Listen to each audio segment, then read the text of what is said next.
एक चीज यहाँ पर जो हम समझते हैं क्या, जो अर्थ है वो सबके चारों ओर मोशन में है। अब जब मोशन में है तो कैसे है, किस तरीके से, आइए हमने बचपन में बहुत अच्छा काम किया, ठीक है, हमने नहीं आपने क्या काम किया, धागा लिया होगा, इसको हम धागा मान ले रहे हैं, ठीक है, उस धागे में एक पत्थर फंसाया होगा, ठीक है ना, उस पत्थर को ऐसे बांध दिया होगा, ऐसे यहाँ पकड़ लिया होगा, गोल गोल ऐसे ऐसे घुमाना, यूं घुमाना शुरू किया होगा, ऐसे बड़े आराम से घुमाना शुरू किया होगा, बहुत दिखाया होगा हमने, कब दिखा बहुत तेज घुमाते, बहुत धीमे घुमाते, बहुत तेज घुमाते, बहुत धीमे घुमाते, ठीक है ना, ऐसे किया होगा। तो देखिएगा हम कर क्या रहे हैं, हम सिर्फ इस धागे को ऐसे पकड़े हुए हैं, स्ट्रेट पे पकड़े हुए हैं और इसको ऐसे घुमा रहे हैं। तो अब यहाँ पर ये जो ऑब्जेक्ट है, ये जो बंधा हुआ है, ठीक है ना, भाई मेरे पास कुछ और नहीं था, मैंने इसी को लिखा, ठीक है, तो ये जो ऑब्जेक्ट है इसको पत्थर मान ले रहे हैं भैया, ठीक है ना, ये बंधा हुआ है, इससे बंधा हुआ है इधर सेंटर से, ठीक है, तो अब जब इसको हम घुमा रहे हैं तो घूम कौन रहा है, ये इसके सामने घूम रहा है इसके, तो अगर सन सेंटर है, ये सेंटर है, ठीक है, तो यहाँ से अगर हम डिस्टेंस मानिए, ये डिस्टेंस आ गई है, ठीक है, तो यही तो घूम रहे हैं इसके सामने, देखिए ये तो घूम रहे हैं, घूम रहे हैं ना, ठीक है, तो जब घूम रहे हैं तो ये क्या एक्सपीरियंस कर रहे हैं, ये देखिए समझिए, यहाँ पर कुछ चीज समझिए, कुछ बहुत बढ़िया थ्योरी है, यहाँ जो हमारी अर्थ है, अर्थ कौन है, अर्थ जब इसके सामने घूम रही है, या जो ये ऑब्जेक्ट घूम रहा है, उस ऑब्जेक्ट को क्या किया, तो इसकी जो डायरेक्शन है घूमने की, ये हमारा सर्कुलर पाथ की जो डायरेक्शन है टुवर्ड्स सेंटर है, इधर है टुवर्ड्स सेंटर,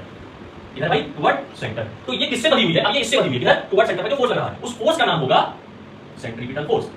वो फोर्स जो कि इसको सेंटर की तरफ बांधे हुए है उसका नाम है सेंट्रीपिटल फोर्स, और उसकी वैल्यू आपको क्लास 11 में बताएंगे कि डिराइव करके उसकी वैल्यू होती है m² बराबर, मैं अच्छे से आपको बताएगा, ठीक है। तो अब ये घूम रही है, ठीक है, पता नहीं कैसे घूम रही है, ऐसे घूम रही है, अब देखिए ये बंधी हुई है, इसको समझिए, ये भाई साहब बंधे हुए हैं, ठीक है, वो ऑब्जेक्ट था, इस ऑब्जेक्ट को जो हम ऐसे घुमा रहे थे, ये ऑब्जेक्ट यहाँ पर जब घूम रहा था ऐसे, तो ये ऑब्जेक्ट बंधा हुआ है इससे, ठीक है ना, सेंटर से, ठीक है, तो उसके चारों घूम रहा है, ठीक, तो उसके ऊपर कौन सा फोर्स है, सेंट्रीपिटल फोर्स, कौन सा फोर्स है, सेंट्रीपिटल फोर्स। अब वो सेंट्रीपिटल फोर्स जो लग रहा है वो उसको कैसे सर्कुलर टाइप रखेगा, अगर हम इसको ऐसे छोड़ दें, ऐसे छोड़ देखिए, ये क्या होगा, ये अपने पास एक पास ले जाएंगे, है ना, बिल्कुल आगे रख जाएंगे, तो आइए चीज समझिए, जब ये यहाँ पे ऐसे घूम रहा है तो इसकी जो स्पीड होगी वो क्या होगी, अगर ये सर्कुलर मोशन में है तो इसकी स्पीड क्या होगी, इसकी कांस्टेंट हो जाएगी,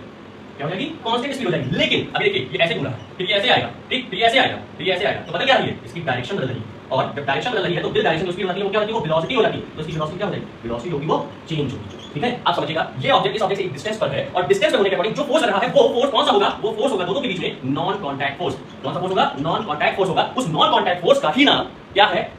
ग्रेविटेशन, क्या है, ग्रेविटेशनल फोर्स, ठीक है ना, कौन सा फोर्स है, वो ग्रेविटेशनल फोर्स है, वो ग्रेविटेशनल फोर्स क्या करेगा, इन दोनों ऑब्जेक्ट को बांधे रखेगा एट अ पर्टिकुलर डिस्टेंस। इसी को किसने बताया था, सर आइजैक न्यूटन ने बताया था, और उन्होंने इसके ऊपर लॉ दिया जिसका नाम था न्यूटन्स लॉ ऑफ ग्रेविटेशन, ठीक है।